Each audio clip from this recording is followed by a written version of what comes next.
British advanced pain clinic, నొప్పి మాయం, surgery దూరం. For appointments 9155515563.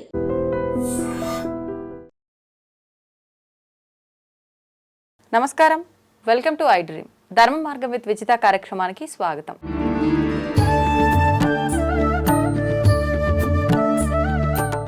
ప్రస్తుతం మనతో పాటు ఉన్నారు ప్రముఖ ఆధ్యాత్మికవేత్త, జ్యోతిష పండితులు సుభాష్ శర్మ గారు. ఇప్పుడు వారితో మాట్లాడేద్దాం. నమస్కారం గురుగారు. శ్రీమాత్రే. గురుగారు, సంక్రాంతి పండుగ రాబోతోంది. సంక్రాంతి అనగానే 3 రోజుల పండుగ జరుపుకుంటాం. మొదటిగా భోగి. భోగి అనగానే భోగి మంటలు, భోగి పళ్ళు ఇవన్నీ కూడా చూస్తూ ఉంటాం, గొబ్బెమ్మలు. ఏంటి నిజంగా భోగి యొక్క ప్రత్యేకత ఏంటి? ఆ రోజు మనం ఆచరించాల్సిన విధి విధానాలు ఏంటి? ముఖ్యంగా ఈసారి వచ్చిన ఈ భోగి పండుగ రోజు చాలా విశేషమైనవి, ఒక 2-3 కలిసి ఉన్న ఒక కూడలి ఆ రోజు అని చెప్పి విన్నాము. ఏంటి ఆ ప్రత్యేకత? ఆ రోజు ఎటువంటి విధానాలు ఆచరించాలో తెలియజేయండి. తప్పకుండా తెలియజేస్తాను. ముందుగా ప్రేక్షకులందరికీ శ్రీమాత్రే నమః, శ్రీ గురుభ్యో నమః. మనకు ఈసారి భోగి పండగ చాలా ప్రత్యేకమైనటువంటి రోజు రావడం జరిగింది. ప్రతి సంవత్సరం భోగి పండగ వస్తుంది, కానీ ఈ సంవత్సరం ప్రత్యేకత ఏంటంటే పౌర్ణమి రోజున రావడం ఒక ఎత్తు, అందులోనూ సోమవారం, అందులోనూ శివుడు జన్మించినటువంటి నక్షత్రం ఆరుద్ర నక్షత్రయుక్తంగా రావడం, ఆ రోజున మహాకుంభమేళ ప్రారంభమయ్యేటటువంటి రోజు రావడము, ఇలా 5 రకాలైనటువంటి పండగలు ఒకే రోజున రావడం. ఆ 5 పండగలు ఏంటి? భోగి, పౌర్ణమి, సోమవారము, అలాగే ఆ రోజున మహాకుంభమేళ, అలాగే ఆ రోజున మనకు ఆరుద్ర నక్షత్రం. ఈ 5 రకాలైనటువంటి విధానాలు ఒకే రోజున రావడము చాలా అరుదుగా జరిగేటటువంటి గ్రహ సంచారాల్లో మార్పులు ఇవన్నీ కూడా. ఎందుకు అనంటే గనక మనకెప్పుడు కూడా తిథి, వార, నక్షత్ర, ముహూర్త, యోగ కరణములు అనేటటువంటివి మనిషి జీవితాన్ని ఉద్ధరింపజేసేటటువంటివని జ్యోతిష శాస్త్రం చెప్పడం జరిగింది.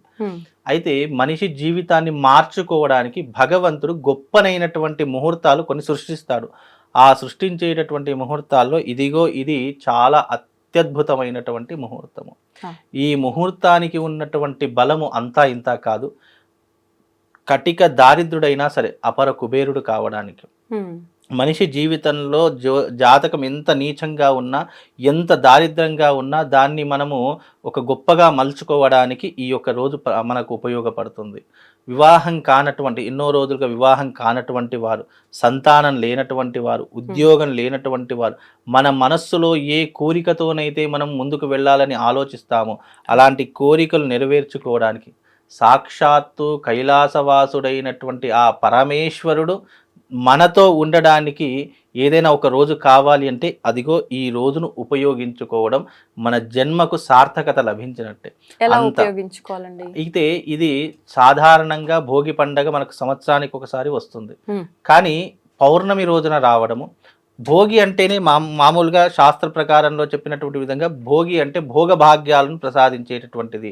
ఆ రోజున మనం ఏం చేస్తాం? సాధారణంగా ఇంట్లో ఉన్నటువంటి పాత వస్తువులన్నింటినీ కూడా భోగి మంటల్లో వేసి కాల్చేస్తాము.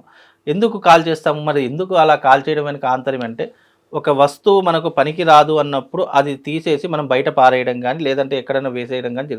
భోగి రోజున మన ఇంట్లో ఉన్నటువంటి చీపుర్లు కానీ, చాటలు కానివ్వండి, లేదా మన ఇంట్లో ఉన్నటువంటి కట్టెలు కానివ్వండి, ఇవన్నీ కూడా ఏం చేస్తామో ఆ రోజున భోగి మంటల్లో వేసేసి కొత్తదనానికి శ్రీకారం చుడతాము. అంటే పాత వస్తువులు వేసామంటే మనకు కొత్తది వస్తుంది అని అర్థము. ఏదైతే ఇప్పుడు మనకు ఉదాహరణకు మనం ఇల్లు ఉడిచే చీపురు ఉంది అనుకోండి, అది మన ఇంట్లో పాడైపోయింది, ఏం చేస్తాం? భోగి మంటలు వేసి తెల్లారితే కొత్త చీపురు తెచ్చుకుంటాము. అలాగే మన ఇంట్లో ఉన్నటువంటి వస్తువులు ఏవైనా పాడైపోయాయో, పనికిరావు అనుకున్నప్పుడు భోగి మంటలలో వేసి కొత్తవి తీసుకొని వస్తాం. అంటే ఏదైతే భోగి మంటలలో వేసేస్తామో అది మనకి ఇక పనికి రాదు, దానితో అవసరం లేదు అని చెప్పేసి మరుసటి రోజు అవే వస్తువులు కొత్తవిగా తెచ్చుకుంటాం. అంటే మన జీవితం కొత్త వైపుగా నడిపించుకోవడానికి, కొత్తగా ప్రారంభం చేసుకోవడానికి ఈ భోగి అనేటటువంటిది మనకు ఉపయోగపడుతుంది. చిన్నతనంలో చాలా మందికి తెలియనటువంటి విషయం ఏంటంటే, చిన్నతనంలో చిన్నపిల్లలు ఉంటే ఒక 5 సంవత్సరాల్లో పిల్లలను కానీ 10 సంవత్సరాల్లో పిల్లల్ని కానీ కూర్చోబెట్టి కొత్త చాప వేసి దాని మీద కూర్చోబెట్టి మానుక అంటాం. మానుక అంటే తెలుసా మీకు? మానుక అంటే బియ్యం కొలుస్తాం కదా, మానుక అనేటువంటి ఉంటుంది. ఆ మానుకలో ఏం చేస్తారంటే రేగి పళ్ళు వేస్తారు, చెరుకు గడలు వేస్తారు, చిల్లర నాణాలు వేస్తారు, అలాగే దాంట్లో జామకాయలు వేస్తూ ఉంటారు. ఇలా అనేక రకాలైనటువంటి పళ్ళు, ఫలాలు, ఈ యొక్క నాణ్యాలు ఇవన్నీ అంటే డబ్బులు ఇవన్నీ కూడా వేసి పిల్లల్ని ఇంట్లో ఎంతమంది పిల్లలు ఉంటే అంతమంది పిల్లలకు అవన్నీ కూడా వేసి ఆ తల మీదకి వెళ్ళి అవన్నీ పోసేటటువంటి పద్ధతులు ఉండేటటువంటి. మా చిన్నతనంలో మాకు కూడా పోసారు, భలే బాగా అనిపించేటటువంటిది. ఆ కింద పడ్డవన్నీ వేరుకొని చాలా మంది అవి ఆ డబ్బులన్నీ జేబులో వేసుకొని కొనుక్కోవడము, ఆ రేగి పళ్ళన్నీ తినడము, జామకాయలన్నీ తీసుకోవడం, మా ఫ్రెండ్స్కి మా బంధువులకు అందరికి ఇవ్వడం, ఇలాంటి ప్రత్యేకత ఉండేటటువంటి. అదే భోగి రోజు తప్పకుండా చెయ్యాలట. అలా చేస్తే పిల్లలు వృద్ధిలోకి వస్తారట. వాళ్ళకున్నటువంటి సంక్రాంతిని కీడు దినాలని అంటారు కదా, ఎందుకు ఇవన్నీ పోయడం ద్వారా వాళ్ళకు ఉన్నటువంటి కీడు తొలగిపోతుంది అని చెప్తూ ఉంటారు. అందుకే చిన్నపిల్లలు ఎవరైనా ఇంట్లో ఉన్నటువంటి వారు ఉంటే గనక చక్కగా చాప వేసి, కొత్త చాప, మళ్ళీ అది కూడా కొత్త చాప వేసి కొత్త బట్టలు వేసుకోవాలి. ఆ రోజున భోగి రోజున కొత్త బట్టలు వేసుకొని చెరుకు గడలు అంటే చిన్న చిన్న చెరుకు ముక్కలు కోసి చెరుకు గడలు తీసుకోవాలి, రేగి పళ్ళు తీసుకోవాలి, జామకాయలు తీసుకోవాలి, చిల్లర నాణాలు తీసుకోవాలి. ఇలా అప్పుడు చిల్లర నాణాలు మానుక నిండా, అంటే అప్పట్లోనే, అంటే అది ఇప్పుడు 1992లోనో 93లోనో అనుకుంటా, మానుక నిండా అంటే అప్పట్లోనే, అంటే అవి ఏవి చారానా కాయిన్స్ ఉండేటటువంటివి, ఆటానా అంటే 50 పైసల కాయిన్స్, 25 పైసల కాయిన్స్ ఇవన్నీ ఉండే, అవన్నీ నింపి ఒక మన మీదకి వెళ్ళి పోసేవారట. అంతటి విధానాలు అప్పట్లో ఉండేవి. కాబట్టి అవన్నీ పోయడం ద్వారా పిల్లలకు వృద్ధిలోకి వస్తూ ఉంటారు. అలాగే ఇప్పుడున్నటువంటి ఈ నేచర్లో భోగి అంటే భోగభాగ్యాలను ప్రసాదించేది అని చెప్తూ ఉంటాం. అందుకే ఈ భోగి రోజున మామూలుగా ప్రతి సంవత్సరం భోగి, కానీ ఈ భోగి మహాకుంభమేళ ప్రారంభమవుతుంది. అంటే పుష్కరిణి స్నానాలు ఆరంభమవుతాయి. అలాగే సోమవారం శివుడికి చాలా ప్రీతికరమైనటువంటి రోజు, అందరికీ తెలుసు. ఆ ఇష్టమైనటువంటి రోజు రావడం, మళ్ళీ పౌర్ణమి, నిండు పౌర్ణమిలో ఉండేటటువంటి రోజు, అలాగే ఆ రోజున ఆరుద్ర నక్షత్రం రావడము, ఇన్ని శివుడికి ఇష్టమైనటువంటి రోజులు వస్తున్నాయి. అందులోనూ కుంభమేళ అంటే అర్థం తెలుసా అండి? ముక్కోటి దేవతలు ఆ రోజున ఆ త్రివేణి సంగమంలో, అంటే ప్రయాగరాజులో ఉన్నటువంటి త్రివేణి సంగమంలో ముక్కోటి దేవతలు వచ్చి అక్కడ స్నానం ఆచరించి భూమి మీదకి అడుగు పెట్టేటటువంటి సమయం. అందుకే శివుడు అడుగు పెట్టేటటువంటి సమయము ఈ భోగి రోజున అడుగు పెడతాడు. శివుడు అడుగు పెడతాడు అని అంటే అర్థం ఏంటి? ఆయన అంశ, ఆయన యొక్క ప్రతిరూపము ఈ యొక్క పుష్కరిణిలో స్నానం ఆచరిస్తుంది. అందుకే దానికి అంత పరమ పవిత్రత రావడము. కేవలం మనుషులే కాదు, ఇప్పుడు ఒక కుంభమేళ ప్రారంభమైందంటే కోట్లాది మంది భక్తులు వస్తున్నారంటే ఊరికే రావడం కాదు. ఆ దేవతలు ఆచరించినటువంటి జలంలో స్నానం చేయడం వల్ల మనకున్నటువంటి పాపాలను దూరం చేసుకోవచ్చు, మనకున్నటువంటి రోగాలను దూరం చేసుకోవచ్చు. ఇప్పటికీ కూడా దాదాపుగా పోయిన సంవత్సరం, అంటే పోయిన కుంభమేళకు 20 కోట్ల మంది జనాభా వచ్చారట. ఈ యొక్క కుంభమేళకు 40 కోట్ల జనాభా సంఖ్య అంచనా వేసుకున్నారు. 40 కోట్లు అంటే అంత చిన్న విషయమమ్మ, చాలా పెద్ద విషయం. 40 కోట్ల మంది స్నానం ఆచరిస్తారు, ప్లస్ -డిగ్రీలో ఉన్న చలిలో అక్కడ మనుషులు కనిపించడం. అంటే పొద్దున మనము చూసామనుకోండి, మధ్యాహ్నం 12 అయినా మనుషులు కనిపించారు. ఎందుకు? పొగమంచుతో కూడుకుపోయి ఉంటుంది. అంత చట్టని చలిలో ఇంతమంది వస్తున్నారు అని అంటే ప్రజల యొక్క హిందూ ధర్మంలో విశ్వాసం ఎంతగా ఉందో అర్థం చేసుకోవాలి. నమ్మకం అంటే భగవంతుడు ఉన్నాడు అని నమ్మేవాళ్ళు చాలామంది ఇదిగో ఇలాంటి కుంభమేళ వచ్చినప్పుడు మనకి కనిపిస్తారు.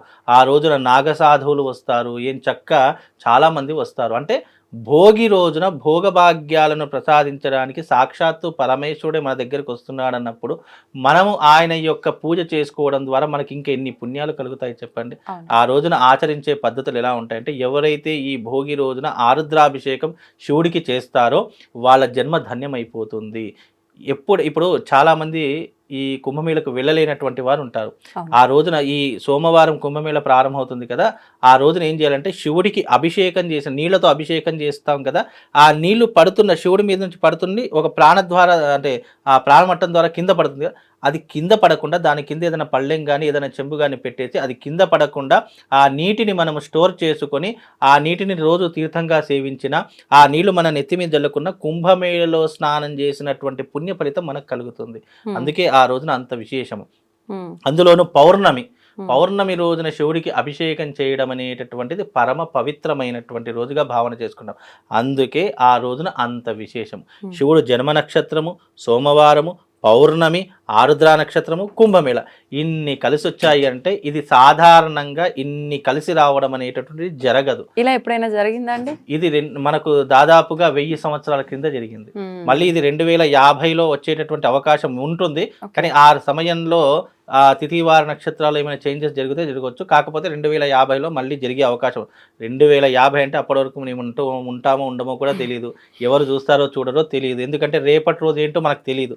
తెలియనప్పుడు ఈ జీవితానికి ఇప్పుడు ఏం కావాలి, ఇప్పుడు ఏం చేసుకోవాలి, దైవారాధన ఎలా పొందాలి అనేటటువంటి నిర్ణయం చేసుకోవాలి. కాబట్టి నాకు ఇప్పుడు అవకాశం ఉంది కాబట్టి నేను 13వ తారీఖు రోజున ఏది ఏమైనా శివుడికి అభిషేకం చేయడం మాత్రం తథ్యము. ఆ రోజున విశేషంగా బ్రహ్మ ముహూర్తంలో లేవాలి.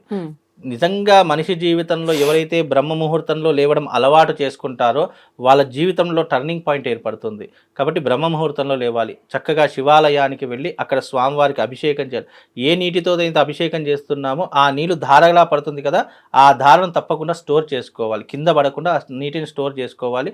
ఆ తర్వాత పంచామృతంతో అభిషేకం చేసేసి వీలైతే ఆ రోజున అక్కడ సేవ చేసుకునే ప్రయత్నము, వీలైతే 10 మందికి భోజనం పెట్టేటటువంటి అవకాశం ఏర్పరచుకుంటే నిజంగా మీ జీవితంలో మీకు ఎవ్వరు తోడున్నా లేకపోయినా పరమశివుడు మాత్రం మీ వెన్నంటే ఉండి మిమ్మల్ని నిరంతరం కాపాడుతాడమ్మా. అంత పరమ పవిత్రమైనటువంటి రోజు. తిథివార నక్షత్ర ముహూర్త యోగకరణాలు అన్నీ కలిసి వచ్చేటటువంటి అద్భుతమైనటువంటి రోజు. ఎంతెందుకు ఒక మనిషి జీవితంలో ఒక పెళ్లి చేయాలన్నా లేదా ఒక ఎంగేజ్మెంట్ చేయాలన్నా ఒక ముహూర్తం చూసారా, అలా ముహూర్త ఎందుకు ముహూర్తం చేస్తా అంటే ఆ ముహూర్త బలానికి మనం చేసుకుంటే గనక అది యొక్క ముహూర్త బలం వల్ల ఎప్పుడూ కూడా ఎలాంటి ఇబ్బందులు లేకుండా జీవితం కలకాలం హ్యాపీగా బ్రతకడానికి. అలాగే ఇప్పుడు చేస్తున్న ఈ వచ్చే ముహూర్తం కూడా ఎన్నో జన్మల పాపాలను తొలగించుకోవడానికి, ఆ శివుడి యొక్క సంపూర్ణమైనటువంటి అనుగ్రహాన్ని పొందడానికి మనం చేసేటటువంటి ప్రయత్నమే ఈ భోగి రోజున శివుడికి అభిషేకము, అది కూడా ఆరుద్రాభిషేకం. ఇంకో విషయం ఏంటంటే చాలామందికి తెలియదేమో, ఒక శివరాత్రి రోజున అభిషేకం చేస్తే చాలా పుణ్యము అని అంటాము, అవునా? అలాంటిది 1000 శివరాత్రుల్లో మనం అభిషేకం చేస్తే ఎంత పుణ్యం వస్తుందో ఈ ఒక్కరోజు అభిషేకం చేస్తే అంత పుణ్యం వస్తుంది. ఇప్పుడు మన జీవితంలో 1000 శివరాత్రులు మనం చేయలేము. అవునండి. ఎందుకు? మనకు ఆయుష్ అంత లేదు కాబట్టి. 1000 శివరాత్రుల్లో మనం పూజ చేయలేము, అభిషేకం చేయలేము. కాబట్టి ఈ ఒక్క రోజున మాత్రము శివుడి జన్మ నక్షత్రమైనటువంటి ఆరుద్ర నక్షత్రం రోజు చేస్తే మన జీవితంలో 1000 శివరాత్రులు అభిషేకం చేసినటువంటి పుణ్య ఫలితము మనకు కలుగుతుంది. అందుకే దీనికి ఇంత ప్రాధాన్యత సంతరించుకుందాం. అయితే ఈసారి భోగి చాలా ప్రత్యేకమైనది, చాలా ప్రత్యేకము. భోగ భాగ్యాలు కాదు, మన జీవితంలో ఉన్నటువంటి దారిద్ర్యాన్ని, కష్టాన్ని, జాతకంలో ఉన్నటువంటి దోషాలను ఇవన్నీ కూడా తొలగించుకోవడానికి ఈ ఒక్క మార్గం సరిపోతుంది. శివుడే మనతో ఉన్నాడంటే మనకి ఎవరు ఏం చేయగలుగుతారు చెప్పండి? ఇప్పుడు నవగ్రహాల్లో అధిపతి సూర్యుడు, సూర్యుడికి అధిపతి, సూర్యుడికి గురువు ఎవరు? పరమేశ్వరుడు. ఆ పరమేశ్వరుడే మనతో ఉంటే మనకి ఇంకెవరు, ఏ గ్రహం ఏం చేస్తుంది, ఏ మనిషి ఏం చేస్తాడు చెప్పండి? ఎగ్జాంపుల్గా ఈ రాష్ట్రాన్ని పరిపాలించే ఒక ముఖ్యమంత్రి మన వాడయ్యింటే ఎమ్మెల్యే ఏం చేస్తాడు, మినిస్టర్ ఏం చేస్తారు, పోలీసు ఎవరు ఏం చేస్తారు చెప్పండి? అలాగే ఆ పరమేశ్వరుడే మనతో తోడై ఉంటే ఎవరేం చేస్తారు? ఎవ్వరు ఏం చేయలేరు. కాబట్టి ఆ రోజున చక్కగా శివారాధన చేసుకోండి. చక్కగా మీ దగ్గరలో ఉన్నటువంటి శివాలయానికి వెళ్ళి చక్కగా గంగాభిషేకం చేసుకోండి, పంచామృతాభిషేకం చేసుకోండి. ఆ నీళ్లను మాత్రం స్టోర్ చేసుకొని, ఆ రోజున ఎందుకు స్టోర్ చేసుకున్నామన్నానంటే ఆ శివుడి మీద ఎప్పుడైతే మొట్టమొదటిగా నీటి బిందువు పడి అది ప్రాణమట్టం ద్వారా భూమికి తాకుతుందో ఆ భూమికి తాకేటటువంటి నీటి బొట్టు పరమ పవిత్రమైనటువంటిది. ఆ రోజున చేసేటటువంటి అభిషేకము సప్త సముద్రాల్లో మనం మునిగినటువంటి పుణ్యం కలుగుతుంది.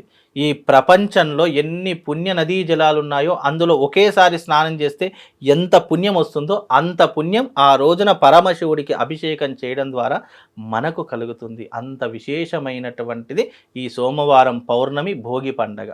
కాబట్టి ఆ రోజున శివుడికి చక్కగా ఆరాధన చేసుకోండి, మీ జన్మ తరిస్తుందండి. మరి మకర సంక్రాంతి కనుమ విధానం ఏంటి? మకర సంక్రాంతి అనేటటువంటిది మనకు చాలా మంది సంక్రాంతి అంటే కీడు దినాలు, కీడు ఏదో అపాయం జరుగుతుంది లేదా కొన్ని రాసుల వారికి నష్టం జరుగుతుంది అని చెప్పి చాలా మంది భయపెడుతూ ఉంటారు. నిజంగా సంక్రాంతి కీడు చేసేటటువంటిది కాదు, మేలు చేసేటటువంటిది అని అర్థం చేసుకోవాలి. ఎందుకు అనంటే సంక్రాంతి అనేది ఒక పండగ. ఆ పండగ అంటే ఈ సంక్రాంతి, భోగి, సంక్రాంతి, కనుమ ఇవన్నీ దేనికి సూచిక అంటే రైతుల పండగ అని చెప్తాము. ఎందుకు రైతుల పండగ అంటే ఆషాఢ మాసం వచ్చింది అంటే వర్షాకాలం, నాట్లు వేసేటటువంటి సమయం. అప్పుడు వేసినటువంటి నాట్లు పంట ఎప్పుడు చేతికి వస్తుంది? ఇదిగో ఈ మాసం సంక్రాంతి రోజున చేతికి వస్తుంది. అందుకే రైతులందరూ ఏం చేస్తారు కాబట్టి ధాన్యం ఇంటికి వస్తుంది కాబట్టి ఆ ఆనందంగా జరుపుకునేటటువంటి పండగ రైతుల పండగ ఈ యొక్క సంక్రాంతి పండగ.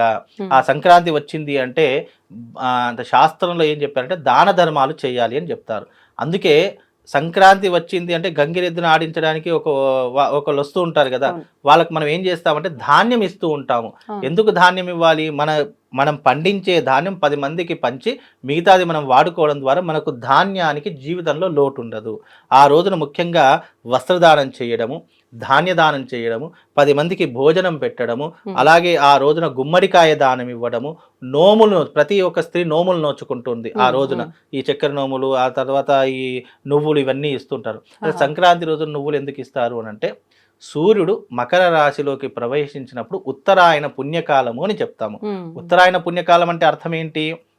ఎవరైతే దక్షిణాయనంలో మరణించినటువంటి వాళ్ళు ఉంటారో ఈ ఉత్తరాయణ పుణ్యకాలంలో వాళ్ళందరూ కూడా స్వర్గానికి వెళ్ళేటటువంటి సద్గతులు పొందుతారు.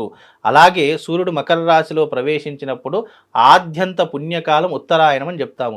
మనకు భీష్మ పర్వంలో మనకు భీష్ముడు కూడా దక్షిణాయనంలో అంతా కూడా అంపశయ్యమై పడుకొని ఉత్తరాయణ పుణ్యకాలంలో తన శరీరాన్ని చాలించాడు. ఈ కథ మీరు వినే ఉంటారు.